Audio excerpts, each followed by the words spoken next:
अब ये देखिए, राज ने घर आते ही माँ से कहा, मैंने बताया था वैसे ही पनीर की सब्जी बनाई है ना। माँ ने नहीं जवाब दिया तो उसने घर सर पर उठा लिया, अनेक वस्तुएं फेंकना शुरू किया, गुस्सैल होकर हड़बड़ी करना शुरू किया। आरव घर आया। उसने आते ही दरवाजे में माँ से पूछा, आज मैंने बताया था वैसे ही पनीर की सब्जी बनाई है ना। माँ ने ना बताने पर उसने राज की तरह हड़बड़ी नहीं मचाई। उसने माँ से बताया, ठीक है, कल ना भूलते हुए बनाएंगे। आपको किसका बर्ताव उचित लगता है और किसका अनुचित लगता है? आरव का बर्ताव उचित है क्योंकि वो अपनी भावनाओं पर नियंत्रण पा सका है।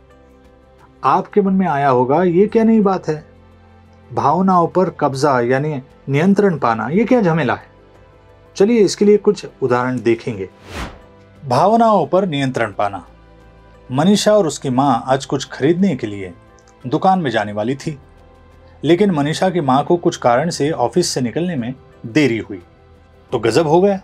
मनीषा को बहुत गुस्सा आया, लेकिन जब उसे सच्चाई मालूम पड़ी तो वो शांत हो गई और माँ से बोली, कोई बात नहीं, हम कल जाएंगे।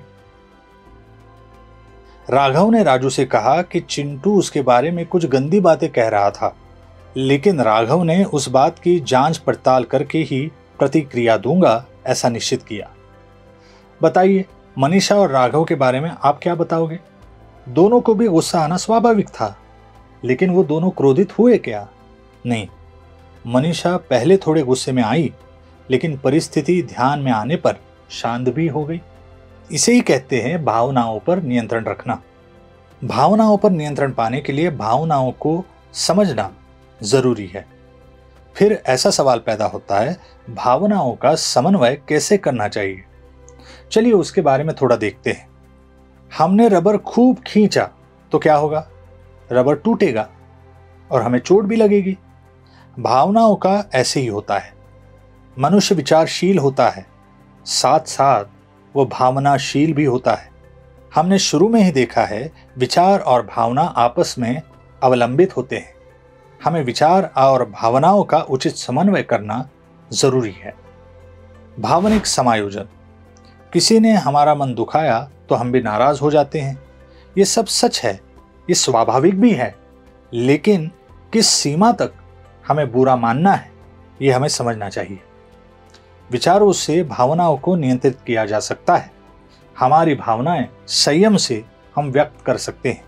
इस तरह भावनाओं पर नियंत्रण रखना, भावनाओं का मेल रखना, भावनाओं का समन्वय करना, उन्हें उचित ढंग से तथा उचित मात्रा में व्यक्त करना आदि को भावनात्मक समायोजन कहते हैं। भावनाओं का उचित मेल रखने के कारण हमारे स्वरूप दोष या स्वभाव दोष निश्चित रूप से कम होते हैं। अकारण दूसरों को दोष देना, उनकी कमियां निकालना, उनसे द्वेष रखना, उनका यश सहन न होना आदि दोषों से हमें छुटकारा मिलता है। फलतः हम प्रसन्नता का अनुभव करते हैं। दूसरों से मिलजुल कर रहने की प्रवृत्ति बढ़ती है। हमारी हठवादिता कम होती है। दूसरों को समझने की क्षमता बढ़ती है। प्रतिकूल परिस्थिति पर हम विजय पा सकते हैं। दूसरों से समझौता करने की हमारी प्रवृत्ति बढ़ती है। निजी व्यक्तिमत्व संतुलित बनता है। बच्चों, भावनिक समायोजन हमारा व्यक्तित्व संतुलित रखने के लिए महत्वपूर्ण होता है। ये तो सच बात है, लेकिन आपने इस बात का कभी विचार किया है कि आपको किस बात का गुस्सा आता है?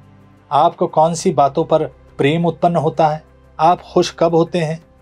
हमारी निजी कमतरताओं की पहचान, अपनी खामियों की जानकारी। बच्चों, खुद को पहचानिए, ये बहुत ही महत्वपूर्ण है। मेरी निजी योग्यताएं कौन कौन सी हैं? मुझ में कौन कौन सी कमतरताएं हैं? इसके बारे में आपने कभी विचार किया है? मीरा और पायल दोनों अच्छी सहेलियां हैं। मीना सुरेल गाना गाती है और पायल अच्छा नृत्य करती है। मीरा गणित और विज्ञान इन विषयों में होशियार है, लेकिन निबंध लिखना हो तो उसे बहुत डर लगता है। पायल को भाषा ज्यादातर पसंद है, लेकिन गणित उसके मन में डर पैदा करता है। यानी दोनों की पसंद तथा रुचि अलग है और दोनों की क्षमताएं भी भिन्न है। बच्चों, आप सोचिए, आपकी रुचि पसंद कौन सी है, आपकी क्षमताएं कौन सी हैं। आपकी चित्रकला अच्छी हो सकती है या फिर आप विज्ञान में रुचि लेने वाले हो सकते हो। आपको आपकी निजी क्षमताएं धीरे धीरे समझने लगती है। हमारी रुचि कौन सी है, किस में है, ये समझ में आने लगता है। हमें किस में रुचि नहीं है, ये भी समझ में आने लगता है।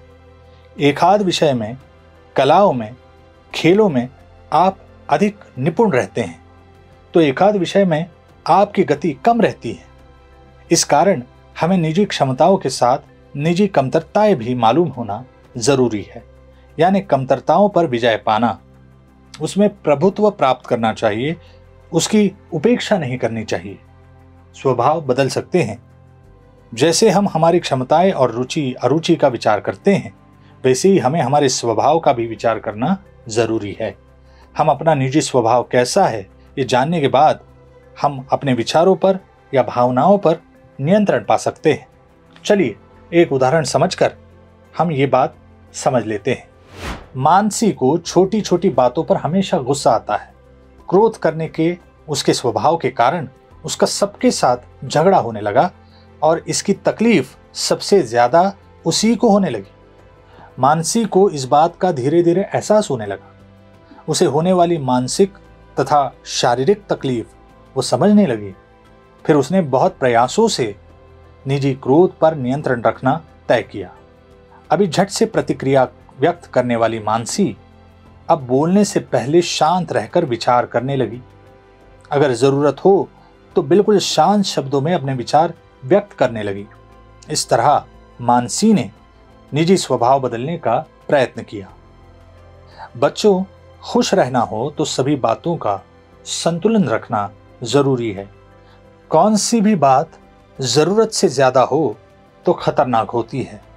खुद को जान लीजिए, हम कैसे हैं, हमें क्या क्या पसंद है, हमें क्या क्या पसंद नहीं है, हमारी क्षमताएं कौन सी है, हमारी कमतरताएं कौन सी है। इन सभी सवालों के जवाब ढूंढने की कोशिश कीजिए और इसके लिए बुजुर्गों की मदद लीजिए। हमने क्या सीखा? भावनाओं का संतुलन रखना जरूरी है, यानी संयमितता से तथा मर्यादा से भावनाएं व्यक्त करना, हमारी क्षमताएं तथा कमतरताएं समझ लेना। स्वभाव बदल सकता है। निजी स्वभाव पहचानिए और स्वभाव में नकारात्मक भाव हो तो वो कम करने का प्रयत्न कीजिए। स्वाध्याय, वर्गीकरण तथा विभागीकरण कीजिए। आपको कुछ वाक्य दिए हैं, वे ठीक से पढ़िए। क्रोध और भावनाओं का समायोजन इन दो गटों में तथा समूहों में वर्गीकरण कीजिए। निद्रा नाश होता है, व्यक्तिमत्व संतुलित होता है। हम अन्य लोगों के मन को चोट पहुंचा सकते हैं। दूसरों को समझ लेने की हमारी क्षमता बढ़ती है। हम गुस्सैल और हठीले बनते हैं। प्रतिकूल या बुरी हालत में हम मार्ग निकाल सकते हैं। दूसरों के साथ मिलजुल के रहने की प्रवृत्ति बढ़ती है।